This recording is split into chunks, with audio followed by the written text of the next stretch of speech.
The chamber fell silent as Ambassador Roth walked toward the podium. Every species in the Galactic Assembly watched her approach.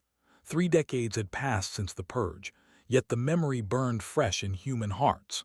Roth's silver hair caught the artificial light as she placed her hands on the speaker's stand. She looked across the sea of alien faces, some curious, most fearful. "You all remember why we are here today," Roth said quietly. Her voice carried through the vast hall without amplification. 30 years ago, you decided humanity was too dangerous to exist." Murmurs rippled through the assembled delegates. The Draconid representative shifted in his seat. The Hive Collective's ambassador remained perfectly still, compound eyes fixed on the human woman. Roth closed her eyes and let the memory surface. She had been younger then, serving aboard the agricultural station orbiting Europa. The attack came without warning. One moment she was reviewing crop yields. The next, the station shuddered as weapons fire tore through the hull. She remembered the screaming, the desperate rush to the escape pods. Looking back to see Europa's station breaking apart, thousands of lives snuffed out in seconds. "I was there when your fleets arrived," Roth continued. 2,300 ships carrying the combined might of the Confederation of United Worlds. You struck simultaneously across 50 systems. Earth, Mars, the Titan colonies, New Hope, Haven's Rest, every place humans called home. Admiral Hayes had commanded the defense of Mars that day. His fleet numbered barely 300 vessels against the alien armada. Roth had listened to the battle communications from her escape pod floating in the void. Hayes never wavered. Even as ship after ship went dark, his voice remained steady. "All vessels, this is Admiral Hayes. They want us to break. They want us to run, but we are human. We do not break. We do not run. Every second we hold them here is another second for our people to evacuate. Make every second count." The Martian Defense Fleet bought them 4 hours. It should have been 40 minutes. Those extra hours saved millions of lives. Hayes went down with his flagship, the Indomitable. Roth heard his last transmission. "To all human forces across the galaxy, do not surrender, do not give up. We will survive this. We always survive." "You believed it would take days," Roth said, opening her eyes. "Your strategists calculated that humanity would collapse within a week. You were almost right. 40% of our population died in the first 7 days. The Draconid delegate stood. His scales gleamed bronze under the lights. "Ambassador Roth, the Confederation acted based on evidence that humanity posed an existential threat to galactic peace. Your species' aggression and expansionist tendencies." "Sit down," Roth said softly. The Draconid froze. Something in her eyes made him slowly sink back into his seat. "You can justify it however you wish," Roth continued. "The fact remains, you tried to exterminate us, every man, woman, and child. You hunted our ships across the stars. You bombarded our colonies from orbit. You celebrated as Earth burned." She pulled up a holographic display. Images filled the air above the assembly, burning cities, shattered stations, bodies floating in space. The delegates looked away, but Roth's voice forced them to listen. "But you made a mistake. You assumed we would fight like you do, stand and defend our homes, protect our territory, die for our pride." Roth smiled without warmth. "Instead, we did something you never expected. We ran." The hologram shifted to show dozens of human vessels disappearing into the darkness between stars. Colony ships, military vessels, civilian transports, research stations with makeshift engines attached, anything that could move, vanishing into the void. Admiral Cortez activated Protocol Omega 3 hours before Earth fell. Every surviving human ship received the same order: scatter, hide, survive. We abandoned our worlds, our stations, everything we built. We took what we could carry and disappeared. For 15 years, humanity vanished. The Confederation searched, but space was vast and humans were patient. They hid in asteroid fields, dead systems, the gaps between spiral arms. They learned to live in silence, to leave no trace, to become ghosts. You stopped looking after a decade, Roth said. Your intelligence services declared humanity extinct or irrelevant. You moved on, started fighting amongst yourselves over our former territories. Old grudges resurfaced. The Draconid Empire and the Hive Collective began their border disputes. Small conflicts erupted across Confederation space. The chamber remained deathly quiet. Everyone knew what came next. For 15 years we watched, we listened. We learned everything about you, your tactics, your technologies, your weaknesses. We rebuilt our fleets in the darkness, trained a generation born in exile, prepared for the day we would return. Roth gestured and the hologram changed again. Recent images now. Human ships appearing like phantoms across the galaxy. Confederation vessels burning. Military installations going dark. The carefully maintained balance of galactic power crumbling. 5 years ago we came back, not to reclaim our worlds, not to rebuild what you destroyed. We came back to teach you a lesson. She leaned forward. You wanted us gone because you feared what we might become, so we became it. You taught us that mercy is weakness, that peace is temporary, that the only security comes from strength. The Hive ambassador's translator crackled to life. What do you want from us, human? Roth straightened. I want you to understand something very clearly. You tried to wipe us out. You failed. Now we decide the rules. The Confederation is finished. Your old ways of doing things are over. Humanity survived your worst. Now the galaxy operates by our terms. She turned to leave, then paused. Tomorrow I will present the new framework for galactic governance. I suggest you all attend. Attendance is mandatory. Roth walked out of the chamber, leaving stunned silence behind her. 17 years ago, deep in the Veil Nebula, Captain Diane Ford checked the stealth systems for the 100th time that shift. The reconnaissance vessel Whisper drifted between clouds of ionized gas, sensors recording everything while remaining invisible. Ford had been doing this for 12 years now. Watch, listen, never engage. Captain, picking up another transmission, Lieutenant Barnes reported from communications. Draconid military frequency. Encrypted, but we cracked their latest cipher last month. Ford nodded. They had cracked every major Confederation cipher within the first 5 years. The aliens had no idea humans were listening to everything. Every military order, every diplomatic communication, every secret the galaxy tried to keep. Put it through. The Draconid commander's voice filled the bridge, translated by human AI. Fourth Fleet will hold position at the threshold gate. Hive forces are massing 3 systems away. If they push through, we lose access to the entire sector. Ford made a note in her log. The tensions between Draconids and Hive Collective had been building for months. Good. Let them focus on each other.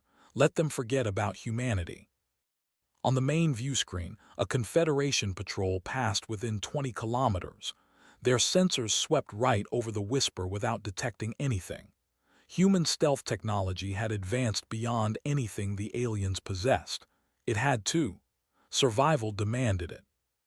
Barnes looked up from his console. Captain, we have a scheduled check-in with command in 30 minutes. Ford glanced at the chronometer. Time already. The scattered human fleet maintained strict communication protocols. Short bursts, heavily encrypted, never from the same location twice. In 17 years, the Confederation had never intercepted a single human transmission. Below them, on a former human colony world, Draconid settlers went about their daily lives. They had built their cities over the ruins of human homes. Ford wondered if they ever thought about the people who used to live there. Probably not. The victors rarely thought about those they defeated. Except humanity had not been defeated, just dispersed. Sensor contact, Barnes announced suddenly. Hive Collective cruiser entering the system. It's running dark, but we caught its thermal signature. Ford watched the Hive vessel drift through the debris field at the system's edge.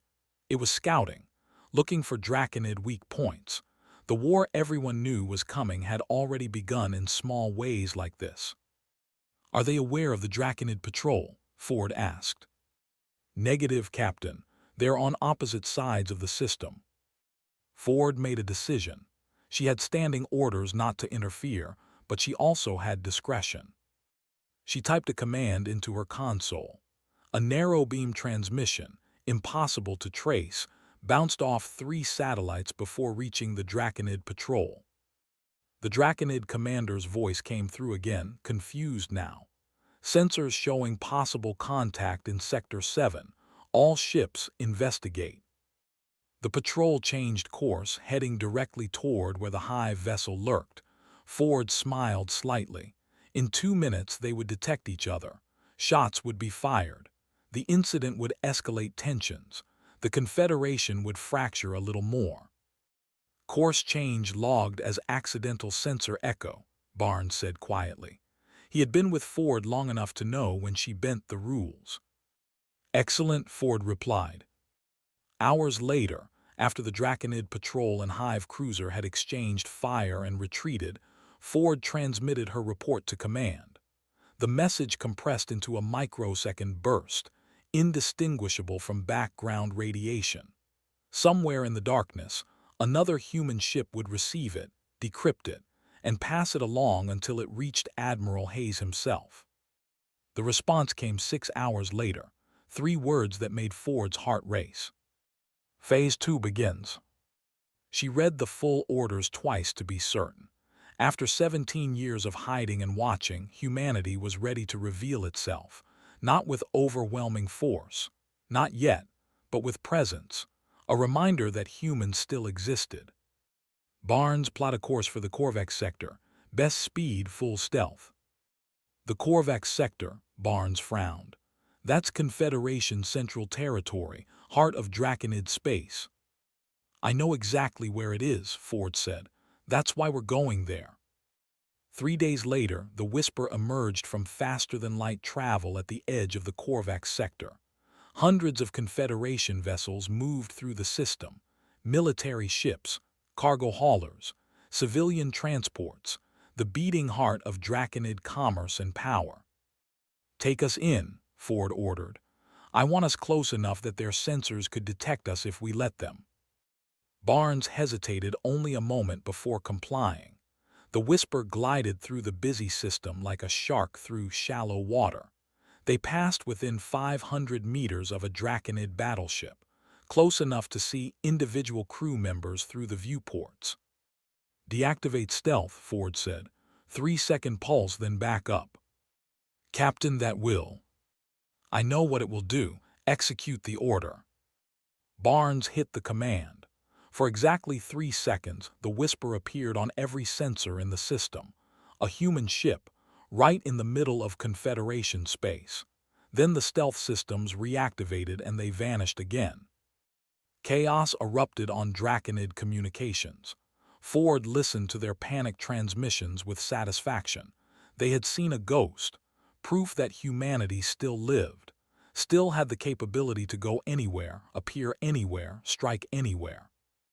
But the Whisper did not strike. It simply left, disappearing back into the void. Over the next month, human ships appeared across Confederation space, always briefly, never attacking, just showing themselves before vanishing. The psychological impact was devastating. The aliens had convinced themselves humans were gone. Now they had to accept that humans had been watching them all along.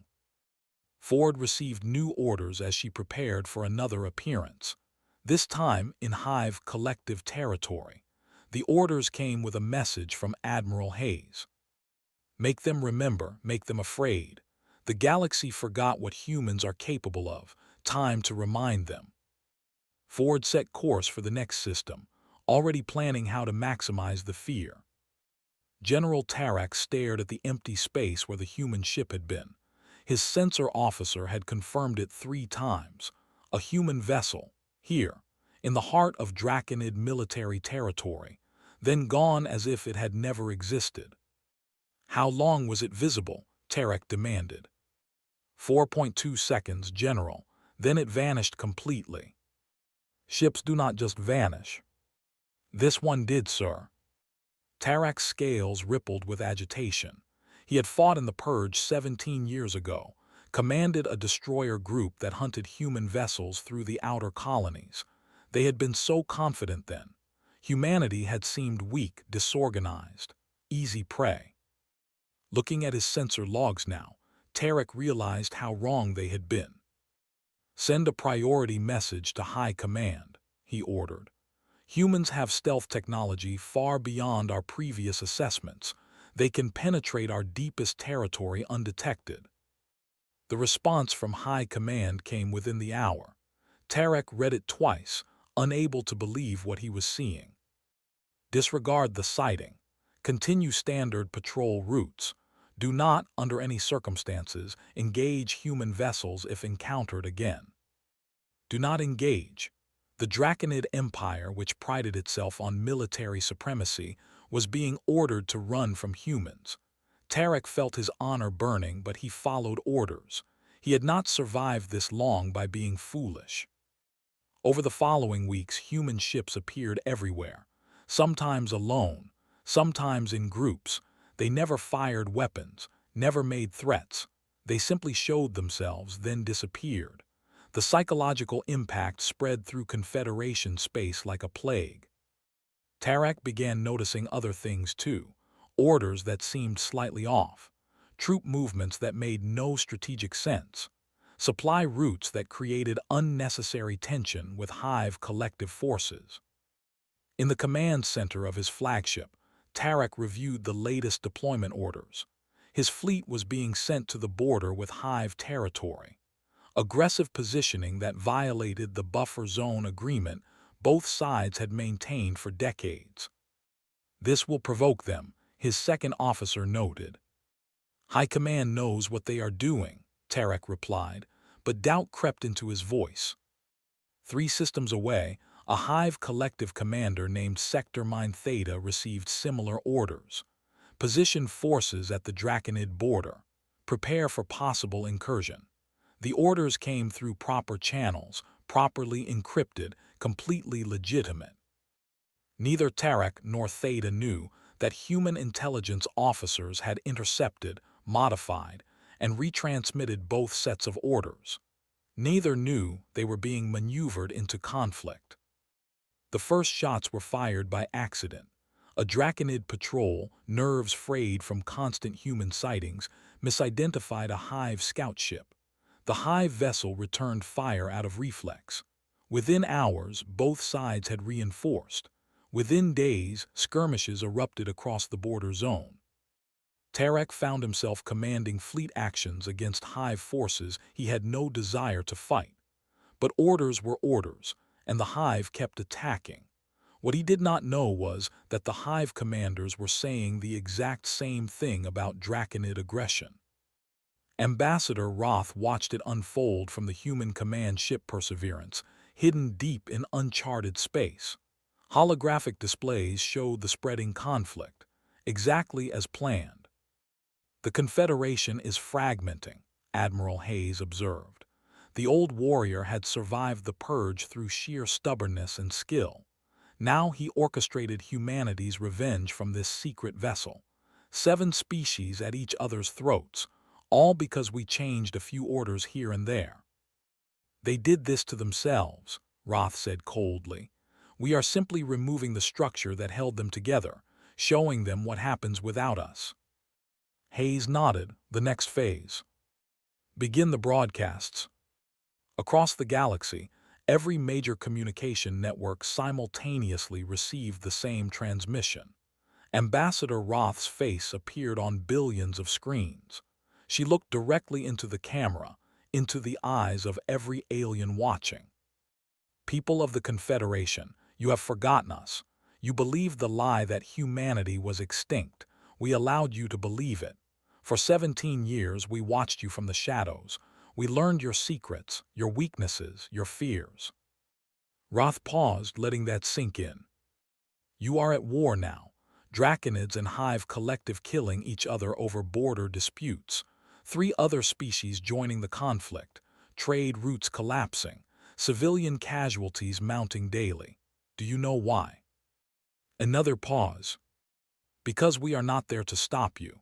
Before the purge, humanity maintained stability. We mediated disputes, enforced agreements, provided neutral ground for negotiations. You hated us for it, called us arrogant, controlling, said the galaxy would be better without human interference. The image shifted to show burning stations and destroyed ships, current footage from the spreading war. This is your galaxy without us. This is what you chose. You wanted us gone, we obliged. Now watch what you do to yourselves. The transmission ended abruptly. The psychological impact was immediate and devastating. Civilians across Confederation space began questioning their leaders.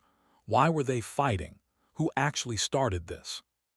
The certainty that humans were the enemy began cracking. Tarek sat in his command chair, staring at the blank screen where Roth's face had been. She was right. The current war made no sense. The Hive had been trading partners for generations. They had disagreements, yes, but nothing worth this bloodshed. He pulled up his orders again, studying them carefully. The phrasing seemed correct, but something felt wrong. He cross-referenced with previous communications from High Command. The encryption was perfect. The authentication codes matched, but the tactical reasoning was flawed in subtle ways. "Get me a direct link to High Command," Tarek ordered. "Priority channel. I need verbal confirmation of our current deployment." The response took 3 hours. When it came, Tarek felt his blood run cold. "General Tarek, High Command did not issue those orders. Our systems show no record of that transmission. Please confirm your current position and report immediately." Someone had faked orders from High Command. Orders so perfect that every security check passed. Orders that positioned his fleet for maximum conflict with the Hive. Tarek realized the terrifying truth. Humans had not just been watching. They had been inside Confederation systems for years, controlling, manipulating, turning the galaxy against itself. He sent an urgent transmission to the Hive commander he had been fighting. "Cease fire. We need to talk. I believe we have both been deceived." Lyra clutched her daughter's hand as explosions lit up the sky. The orbital defense platforms were burning. The Draconid fleet had arrived an hour ago. The Hive collective ships were fighting back. And here, on the surface of Novara Prime, civilians were dying in the crossfire. "Mama, I'm scared," little Nessa whispered. She was only 6 years old, too young to understand why the sky was falling. "I know, baby. We are going to the spaceport. We are leaving." Lyra tried to keep her voice steady. Around them, thousands of other families ran through the streets. The evacuation sirens had been wailing for 20 minutes. Novara Prime was a trading hub, home to 7 different species living together peacefully for generations. Now it was a battlefield. The Draconids wanted control of its strategic location. The Hive Collective refused to yield it. Neither side cared about the civilians caught between them. Lyra reached the spaceport to find chaos.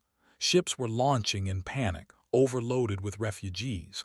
Others sat empty, their owners already fled or dead. Security had broken down completely. It was every family for themselves. "Please," Lyra shouted at a departing ship. "We have children." The ship lifted off without acknowledging her. She watched it climb, then get hit by weapons fire from the battle overhead. It broke apart, burning fragments falling back to the surface. Nessa started crying. Lyra held her close, trying to shield her from the horror. They were going to die here. The realization settled over her like ice. Then she heard it, a sound she had not heard in 17 years, human voices on the emergency channels. "All civilians on Novara Prime, this is the human vessel sanctuary. We are establishing a safe corridor for evacuation. Coordinates being transmitted now. We will protect you. Move to the extraction points immediately." Lyra looked up.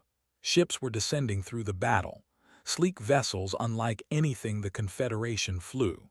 They moved with impossible grace, weaving between weapons fire. Several larger ships established position above the spaceport, energy shields forming a protective dome. "Are those really humans?" someone nearby asked. "I thought they were all dead," another voice responded. Lyra did not care who they were. They were offering salvation. She pulled Nessa toward the coordinates appearing on her datapad. Thousands of other civilians had the same idea, all converging on the designated extraction points. A human soldier met them at the entrance. His armor was black and gray, designed for function rather than show. He spoke through a translator in Lyra's own language. "Families with young children this way. Move quickly but do not run. You are safe now." Safe? The word almost made Lyra collapse from relief. She let the soldier guide them aboard one of the evacuation ships. The interior was clean and well lit. Medical personnel moved among the refugees, treating injuries. Food and water were being distributed. "Why are you helping us?" Lyra asked the soldier. "Your people have no reason to care about us." The soldier's expression was unreadable behind his helmet. "We have every reason. The Confederation tried to exterminate us. They failed because some of us survived. We survived because we helped each other, because we valued every life." He paused. "We will not become what they are. We will not ignore suffering because it is convenient." Above the planet, the battle raged on. Draconid and Hive ships exchanged devastating fire, but the human vessels moved between them like ghosts, their weapons precise and surgical. They did not destroy ships, they disabled them. General Tarak watched his tactical display in disbelief. Human ships had appeared across the entire war zone, not just here but at 17 different battlefields simultaneously. They were not fighting, they were disrupting. Every time a Draconid ship locked weapons on a target, a human vessel interfered. Jamming systems, precision strikes on weapon arrays. His fleet could not land a single effective shot while the humans were present. "General, we have orders to withdraw," his communications officer reported. "From who?" "High Command. Actual confirmed orders this time, sir. They want all forces to pull back to defensive positions." The Hive Collective was receiving similar orders. Across the galaxy, the war was grinding to a confused halt as both sides tried to figure out what was happening. On Nova Prime, the last civilian transport lifted off under human protection. Lyra watched through the viewport as her home world grew smaller. The battle was ending. The human ships were herding the military vessels away from the planet like shepherds managing aggressive animals. "Where are you taking us?" Lyra asked. "Neutral space," a human medic replied. She was young, maybe 30, kind eyes. "We have established refugee centers. You will be safe there until this madness ends." "And if it does not end?" The medic's expression hardened. "Then we will end it." 24 hours later, Ambassador Roth appeared on Galactic Communications again. This time she looked angry, really angry. "Confederation leadership, we gave you a chance to stop this war, to remember that civilians are dying while you fight over pride and territory. You ignored us." Her voice was ice. "We just evacuated 1.2 million civilians from active war zones. People caught in battles they did not start and cannot escape.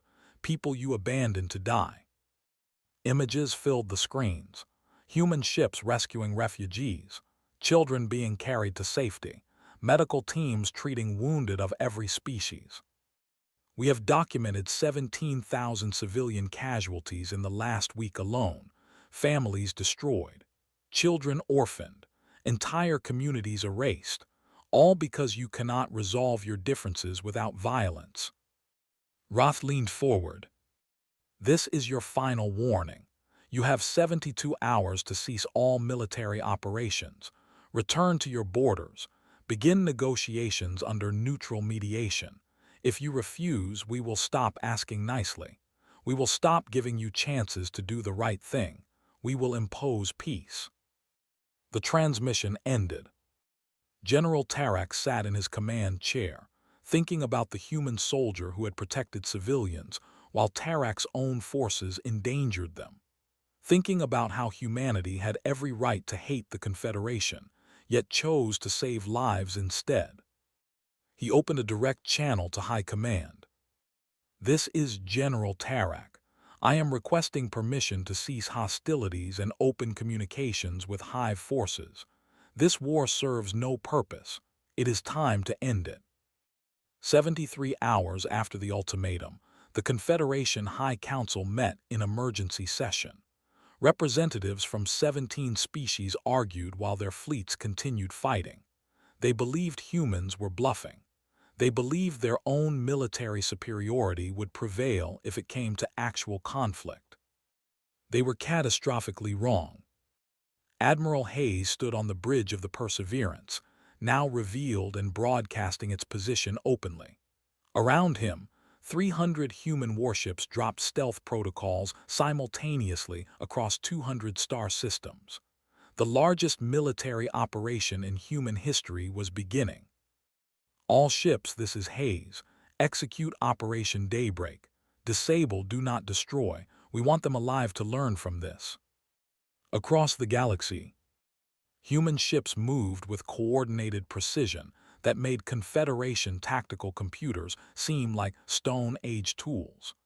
They had spent 17 years studying every aspect of alien military technology. They knew where every critical system was located on every class of Confederation vessel. General Tarak was meeting with the Hive commander Sector Mine Theta, attempting to negotiate a ceasefire, when his entire fleet went dark. No explosions, no casualties, just every single ship simultaneously losing power to weapons, engines, and shields. "What happened?" Theta demanded, its translation device the only thing still functioning. Tarak stared at his dead console. The humans, they kept their promise. At Confederation military headquarters on 3 different core worlds, defense networks simply stopped working. Orbital weapons platforms powered down. Planetary shields collapsed, not from attack, from infiltration. Human cyber warfare specialists had been inside these systems for years, waiting for this moment. The Draconid High Command tried to activate their emergency protocols. Nothing responded. Every backup system, every redundancy, every failsafe had been quietly compromised over time. They were defenseless. Within 72 hours, every major military installation in Confederation space had been neutralized. Not destroyed, disabled. Human forces demonstrated they could reach anywhere, anytime, and there was nothing the Confederation could do to stop them. The psychological impact was total. The species that had tried to exterminate humanity now sat helpless before human power, and the humans were choosing not to slaughter them. Yet, Ambassador Roth transmitted one final message to the galaxy. "The Confederation of United Worlds is hereby dissolved. Your military capability is suspended until further notice. Your governments will remain in place for civil administration only. War crime trials will begin within 30 days for all individuals who planned, ordered, or executed the purge against humanity." She paused, her expression hard. "We are establishing an interim peacekeeping force under human command. We will maintain order. We will prevent conflicts. We will protect civilians. You will cooperate fully or face consequences. These are not requests. These are the terms of your survival." In the refugee camp where Lyra and thousands of others waited, humans began organizing permanent settlements, building infrastructure, establishing schools and hospitals. The efficiency was startling. Within days, the camps transformed into functioning communities. Lyra volunteered to help coordinate refugee placement. She found herself working alongside human administrators who treated her as an equal. They asked her opinion, listened to her suggestions, implemented her ideas. "Why trust us?" she asked the human coordinator, a woman named Sarah. "We are part of the Confederation that tried to kill you." Sarah looked at her steadily. "You did not try to kill us. Politicians and military leaders did. You are a mother trying to protect her daughter. I am a mother trying to make sure no more children die in pointless wars. We are not so different." Across former Confederation space, similar scenes played out. Humans taking control but not with cruelty. They were firm, uncompromising on certain points, but also fair. They documented every decision, published every policy, allowed input from local populations. General Tarak watched the transformation with conflicted feelings. His warrior's pride chafed at submission to another species. But his practical mind recognized that human leadership was bringing stability his own government never could. The fighting had stopped. Civilians were safe. Supply lines were functioning again. He received a summons to appear before a human military tribunal, not for war crimes during the current conflict, but for his actions during the purge 17 years ago. Tarak considered refusing, but what purpose would it serve? He had nowhere to run. No military to command, no leverage to negotiate. He went willingly. The tribunal was not what he expected. 3 human judges, yes, but also representatives from neutral species and even some draconids who had refused to participate in the purge. They reviewed his service record thoroughly, asked detailed questions, gave him opportunity to explain his actions. "You commanded a destroyer group that hunted human vessels in the outer colonies," the lead judge stated. "You destroyed 14 civilian transports." "I followed orders," Tarak replied. "I am not proud of what I did, but those were my orders." "Did you know those transports carried civilians?" Tarak met the judge's eyes. "Yes, we all knew." "Did you question those orders?" "No. I believed humanity was a threat that needed to be eliminated." The judge leaned forward, "And now?" Tarak thought about human ships rescuing refugees, about Sarah working with Lyra to help civilians, about the careful, measured way humans wielded their overwhelming power. "Now I believe I was wrong. My leaders were wrong. We became the very threat we claimed to oppose." The judgment came 3 days later. Guilty of war crimes, sentenced to 15 years of supervised service working to rebuild communities his forces had destroyed. Not imprisonment, service, helping to repair the damage. Tarak accepted the sentence without complaint.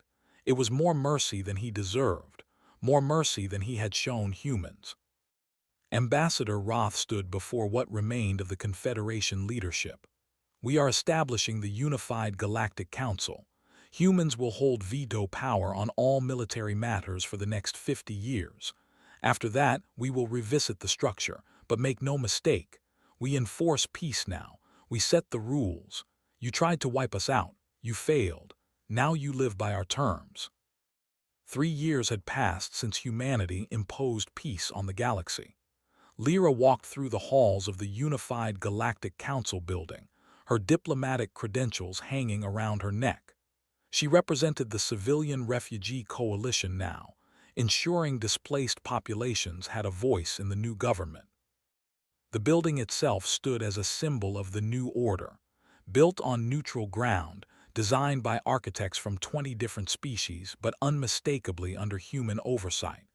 Guards at every entrance, human ships in orbit above, the gentle reminder of who enforced the peace.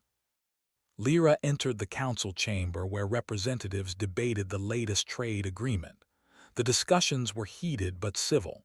When tempers rose too high, the human moderator would intervene, not with threats, simply with reminders of procedures and protocols. It worked remarkably well. After the session, Lyra met with General Tarak. He looked older now, scales duller from years of hard labor rebuilding colonies. He had spent every day of his sentence working alongside the communities he had helped destroy. Today was different. Today he was here as a representative. "The Draconid government has asked me to serve as their military liaison to the council," Tarek explained. They believe my experience gives me unique perspective. Will you accept? Lyra asked. Tarek gazed out the window at the city below.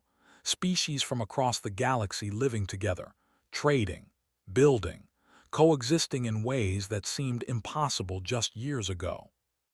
Yes, someone needs to ensure we never repeat our mistakes. I have seen the cost of those mistakes up close. I will spend the rest of my life making certain my people remember. Ambassador Roth watched the interaction from across the chamber. She was older too, silver hair now completely white. The weight of holding together a reluctant peace showed in the lines of her face. Admiral Hayes had retired last year, satisfied that humanity's position was secure.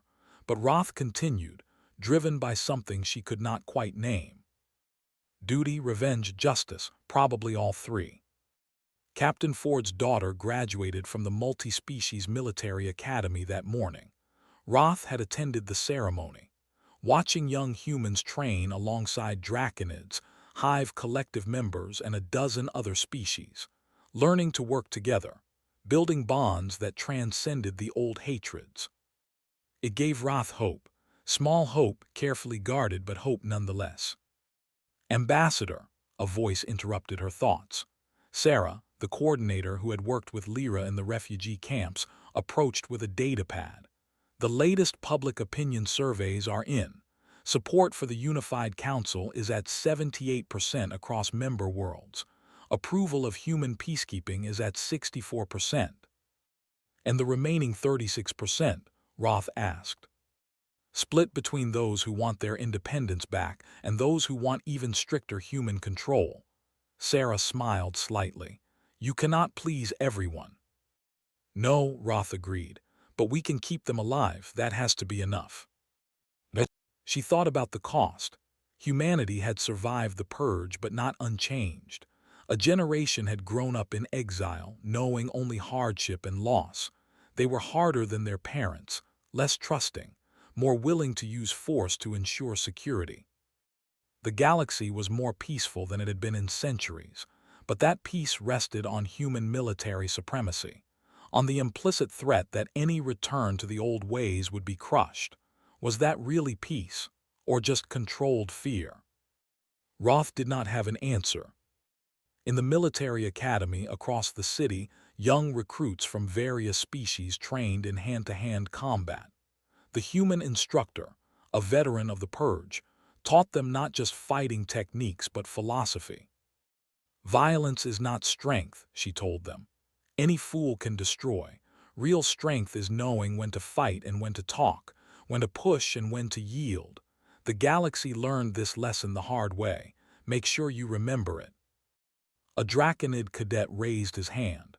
Instructor, my grandfather fought in the purge. He says humans should not be trusted, that you are just waiting to take revenge. The instructor considered the question seriously. Your grandfather might be right to distrust us. We have not forgotten what was done to us. We will never forget. But revenge, she shook her head. Revenge would have been easy. We could have destroyed every Confederation world, matched your genocide with our own. We chose differently. Why? The cadet asked. Because becoming monsters to defeat monsters leaves only monsters. We wanted to remain human. That meant choosing the harder path. Lyra attended that same academy's parent day with Nessa, now 9 years old and interested in engineering.